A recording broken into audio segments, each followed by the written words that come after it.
Hi, my name is Jackie Atieno from Kajiado County, Ildamat location. I'm a farmer and I'm celebrating the International Year of the Woman Farmer. This is my story.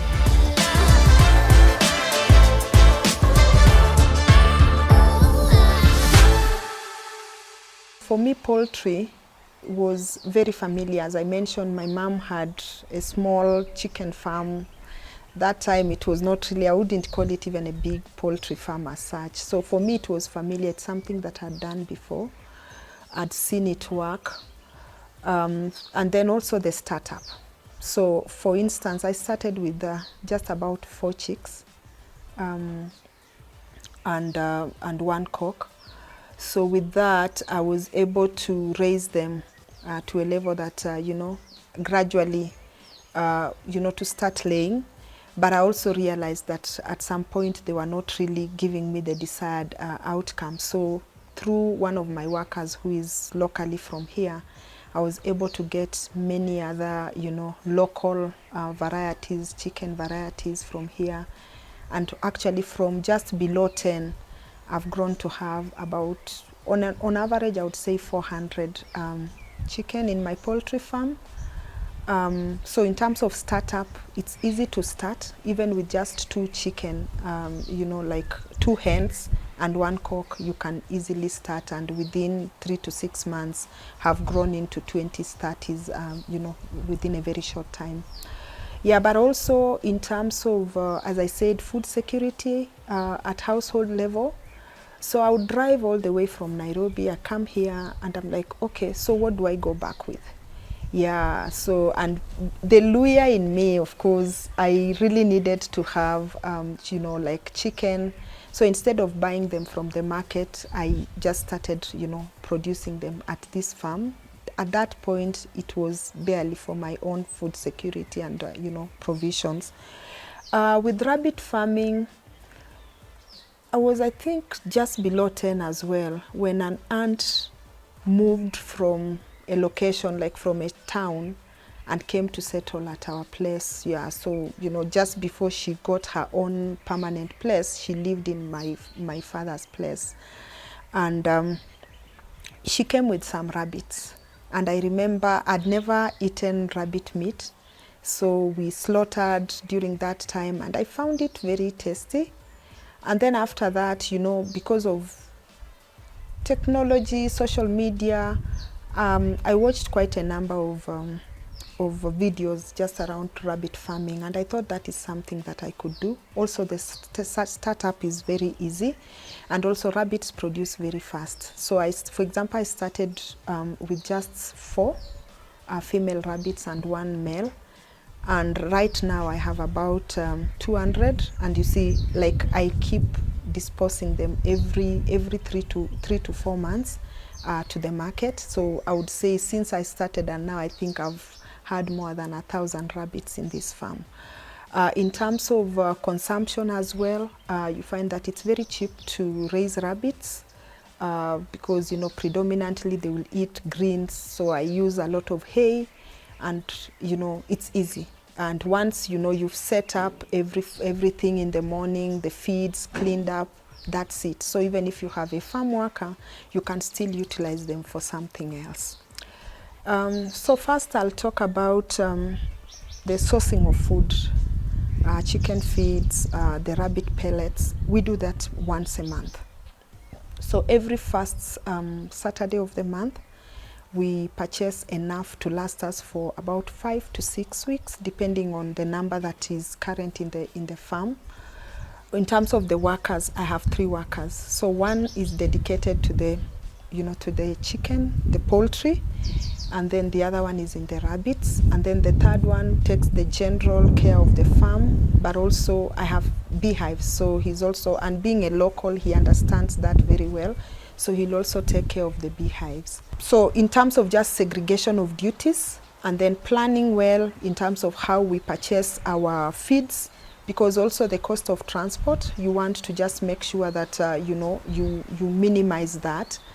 And then the third thing in terms of organization is, like records. So at the beginning of the month, I have to get a head count of how many rabbits we have, how many are pregnant, you know, how many are due for the market. For example, right now I have about 90 that are due for market in the next 2 to 3 weeks.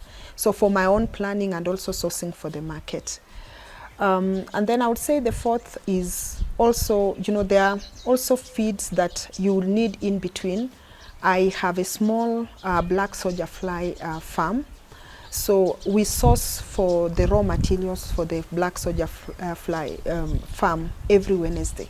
Before I started, we went for a training. So myself and my 2 workers, we went for a training, a whole day training to just understand the do's and don'ts in rabbit farming. And then after that, the same person who trained us actually came and built the hatch for us. And after that, he comes the same day, build the hatches, and then also provide the, you know, the breed, you know, for startup. So basically, I started off with the New Zealand white, and you know, they're big and they grow very fast as well. I know that the other breeds don't grow fast, but I also just loved them even when I went to his farm.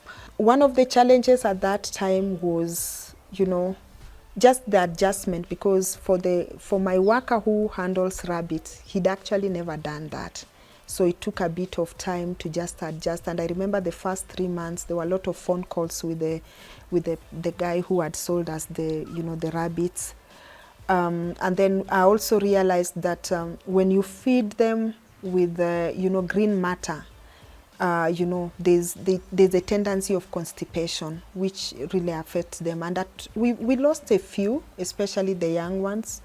We lost a few, but after that, now we learned the ropes. So anytime, like for example, the sweet potato vines, we allow them to wilt for about 3 days before we give them. But predominantly, our feeding is hay, and you know, hay is dry matter, and then lots of water as well. And then we also have pellets. So we feed the pellets once a day, and then the hay will just be available throughout the day. The other challenge that came about is cleaning. Yeah, so before we would do twice a week, and then we realized, and especially for the you know, the New Zealand white, you find that they will have white patches, especially on their mouth, and that's a sign that you know, the environment is not very clean. And even when the guy came to kind of just a follow-up, he mentioned that we'll need to improve on cleaning. So from 2 to 3 times a week, now we do 4 times a week, so basically on alternate days. Rabbits are very sensitive to that, so we make sure that first thing in the morning, cleaning is done, and then the feeding. I believe in starting with what you have. You can still start with just 2, so a female and a male, and then grow gradually. But also, as you do that, just make sure that you have the bare minimum, so like adequate housing, you know, provide the adequate food.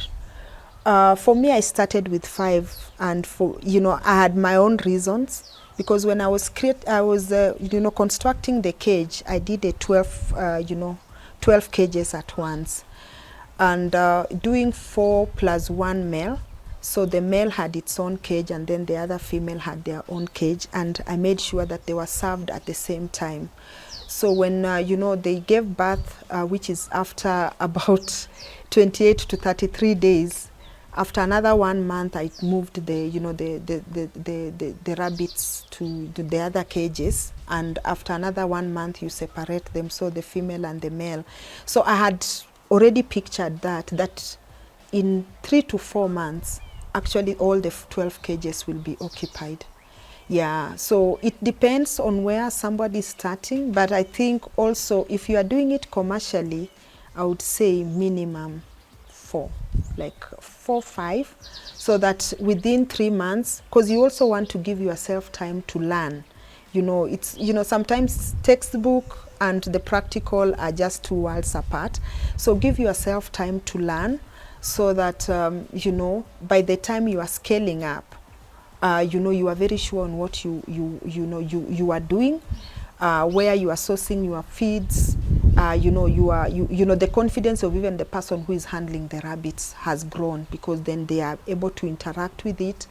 They will now start even identifying. There are times when, you know, I would wake up in the morning, I see a phone call, and, you know, the guy is telling me, okay, this rabbit is not feeding, because he's observed, like, in 2 hours, if I've already put the pellets, when I come back, I should find that it's already halfway gone. So you see, those are things that you'll not learn from a textbook. So give yourself maybe 3 months, 4 months, and after that you scale up. And you know, when you start with like 4 female rabbits, in 4 months, you may have, so it's like 4 times 8 on average, that is 28, and let's just assume 50% of that will be female. So in 4 months, you may have 18 female rabbits. And if you know you want to grow, in another 3 to 4 months, you will have another 18 plus times how many? Times 8. So, you know, in 6 months, you could easily get to 300 or to 200 if you are starting with, let's say, between 6 and 10. You need to be very careful in terms of when you take them to the market. So for me, I try to make sure that by 4 months, the male ones, especially because I sell mostly the male, are ready. So from the 3rd month, I enhance the feeding. Yeah, so like right now, the whole of this month, instead of 100 grams, we'll give 200 grams. And then more water, because the more water they take, they are to get to the average market weight of about between 2.2 to 3 kilos. Yeah, most people would take around average of 2.5 kilos. As I said, they reproduce very fast, and maybe on the flip side of it is market. So you find that many people don't really do rabbit meat. It's something that is new. And also, we don't have very good structures and systems, even from a government perspective. I know there's a center, a facility in Gong, but, you know, they've not fully supported farmers. We have RABAC as well.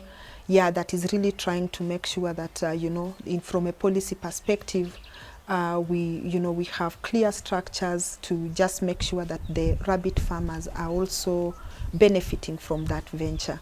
Yeah, so sometimes getting market is a challenge. Of course, I've been lucky because I connected with Rabbit Crew, which is one of the, you know, farming, farmers who started rabbit farming about 5-10 years ago. So many times I also just sell to one person.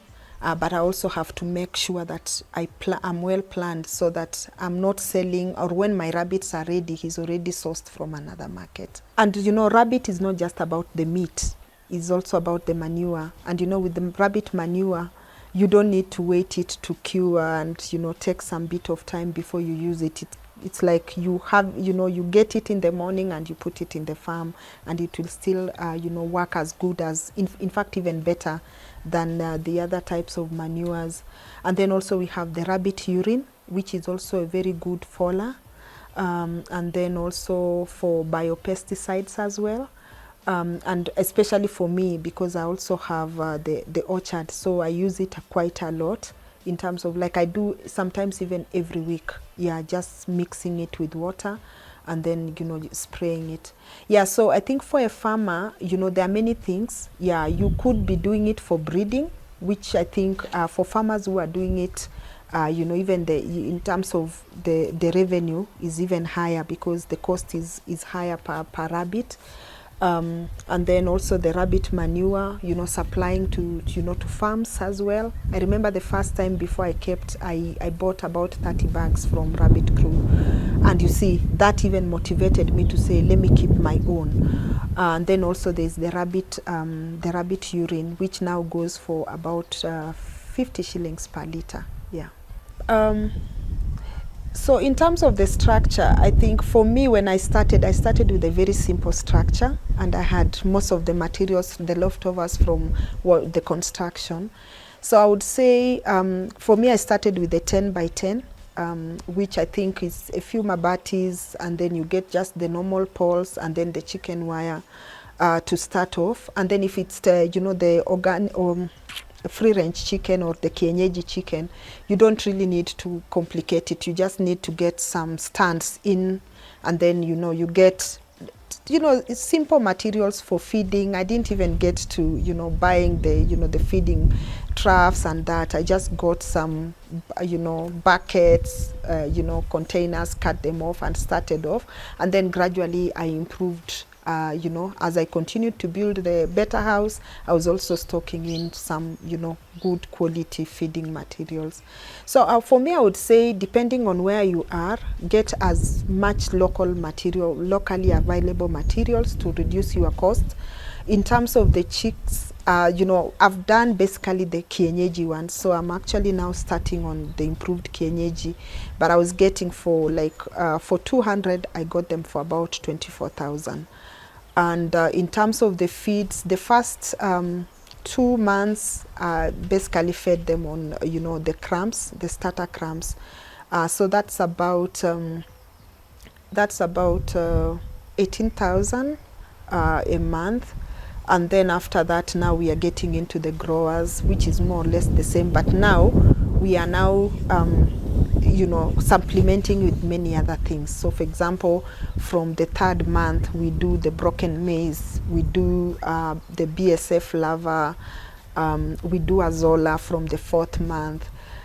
We do moringa. You know, as I mentioned, I'm also drying up and growing, I mean, your pumpkins, which is something that I want to also supplement in my feeds. Yeah, so I would say, if you have locally available materials, with 50,000 you can start in terms of getting like 200, and then also depending on maybe 100. Let me not assume that you will have all the local available materials. So 100, which is about 12,000, and then you get, for the first month, you get 3 bags of you know, of starter crumbs, and then the rest would actually take care of the labor and just the construction of a simple house to start off. Yeah, but gradually, you know, you'll still need to look for money to, you know, and you know, they are heavy feeders, like the improved kienyeji are heavy feeders. So, you know, as they continue to grow, so maybe from the 2nd month you increase the you know, the feeds. I've struggled when I started, and then the poultry, you know, the numbers are going up. I'd not thought about the market so much, because, you know, as I said, I started just for my own consumption, and then I realized, wait a minute, feeding this 200 is not going to be easy. Of course, the mature ones were about 100, so I needed to dispose them off. So through my networks, I tried, and then I said, okay, I'm in this WhatsApp group that has about 30 people. Imagine even if just a third of them ordered, even 2. It means I've reduced, you know, by about 40% of what I already have in the market, in the farm.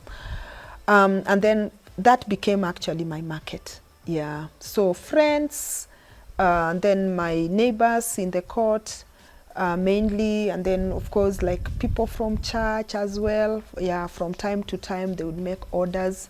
Yeah, and then when I also had like surplus, we were also heading to Christmas, so I had the market, and especially just from my neighbors, yeah, who would buy 2-3 pieces at a go.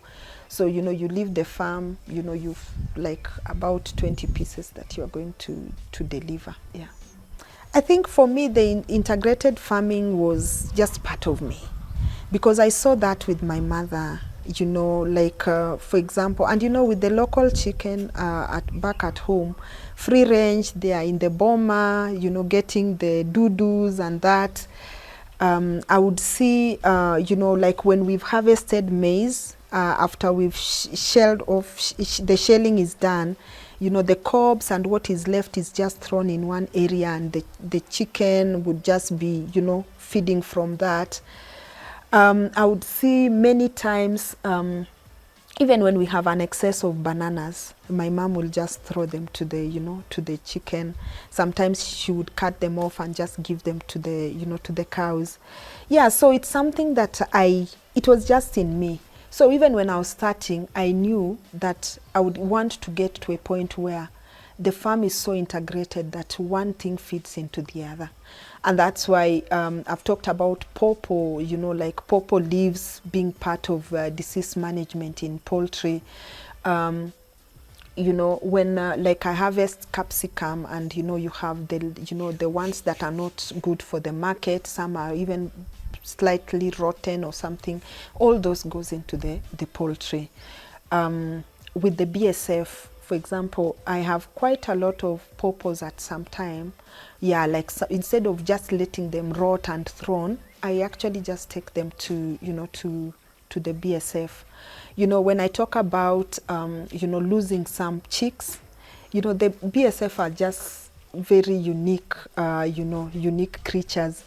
I just take them to the, you know, to the BSF trays, and when you come back after 2-3 days, all you find is just the, you know, the feathers. They literally clear everything.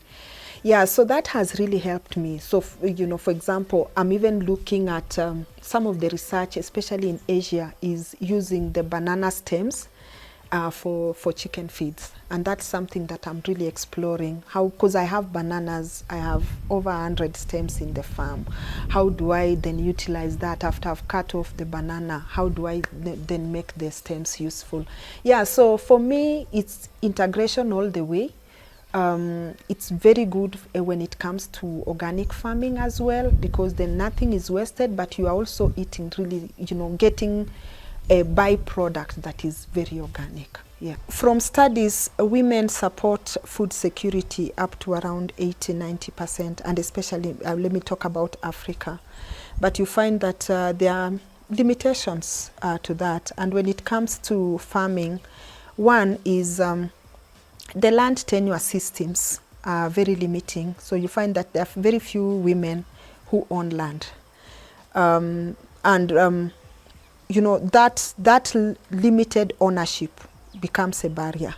So even if you wanted to invest long term, it's very difficult because you don't have land. Many times you find that even if the women have a place to stay, it could be ancestral land, so they are not able to do much on that because they don't have the ownership.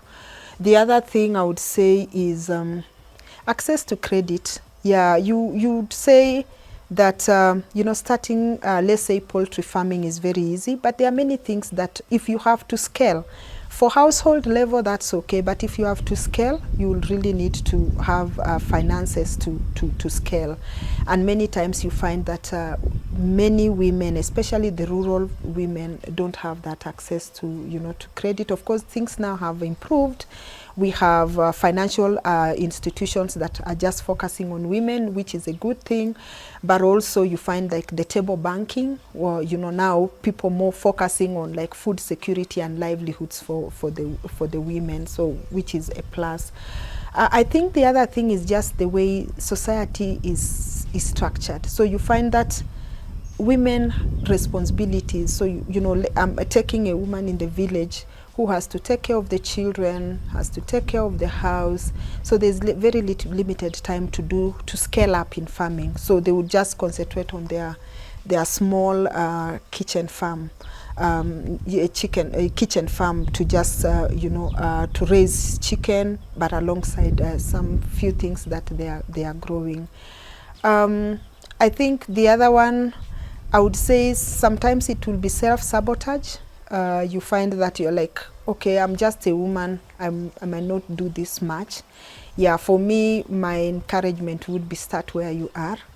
And, you know, it always pays to start, because the motivation actually comes into the action. Yeah. My biggest vision is to make sure that the farm is self-sustaining, and especially in terms of getting the feeds for my, you know, let's say the poultry, you know, rabbits, that is still manageable, because with time, you know, people are also doing their own pellets as well, you know, and break even, because I can tell you, having operated, this is my 3rd year, I can't say I've really had a breakthrough yet, because you get pockets of income here and there from the farm, but not to the level that it can actually pay for the investment. So one of the things I'm the vision I have is that once I break even and build that sustainability, I can actually make it more a demo farm, because I think this knowledge is many times you gain more when you share it. So like from the experience that I've got, from the learnings that I've had, I would really want to use this as a demo farm, but also go into agro-tourism, yeah, in terms of just using what I already have to sustain even that bit of hospitality, so that it's not just about the farming, but also, interact it with the, integrate it with the, with the tourism. And being not very far from Nairobi, I think that would be a good thing. I love green spaces. So one of the things that I'm actually gradually doing is to make sure that this becomes really green. A really tropical, I would say tropical farm for that matter, with a lot of greenery and spaces where people can just come in and unwind. There's a lot of noise in the city. So just driving, it's about 1 hour, 1.5 hours down to Kajiado, and you have a place where you can, unwind. It's good for your mental health. It's good for your health, and just, just being in that present, enjoying the present moment, but at the same time, really getting food, organic food from my farm. As a woman, I just want to talk to other women who have taken this journey or this path to farming. Let's hang in there. This is the profession of today, tomorrow, and the day after, because we are not just nurturing, we are feeding societies, we are feeding nations, and let's keep going. This is Kilimo Focus, and our focus is agriculture.